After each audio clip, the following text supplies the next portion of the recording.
আসসালামু আলাইকুম। আমি রাত্রি। শুরু করছি নিশিরাতের ডাক গল্পের পার্ট 2। অনিল চিৎকার করতে চাইল, কিন্তু তার গলা দিয়ে কোনো আওয়াজ বের হলো না। সে মেঝেতে জ্ঞান হারিয়ে পড়ে রইল।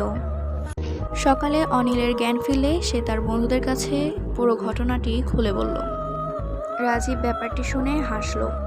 তারপর সে বলল, আরে তুই রাতে কোনো স্বপ্ন দেখেছিস? এভাবেই অনেকটা সময় কেটে গেল, কিন্তু দুপুরের পর থেকে বাংলোটা থমথমে হয়ে গেল। বাতাসে হঠাৎ করেই তীব্র পচা মাংসের দুর্গন্ধ ছড়াতে লাগলো। কেয়ারটেকার হরিপদ আজকে আসেইনি। অদ্ভুত বিষয়, সবার ফোনের নেটওয়ার্কও গায়েব হয়ে গেছে। বিকেলে শাইনি বাথরুমে হাত মুখ ধুতে গিয়ে হঠাৎ চিৎকার করে উঠল। অনিলরা ছুটে গিয়ে দেখল শাইনি মেঝেতে বসে কাঁপছে। সে আঙ্গুল দিয়ে আয়নাটা দেখালো। আয়নায় শাইনির প্রতিবিম্ব নেই, তার বদলে এক বীভৎস চামড়া ঝুলে পড়া মহিলার লাশ ঝুলছে।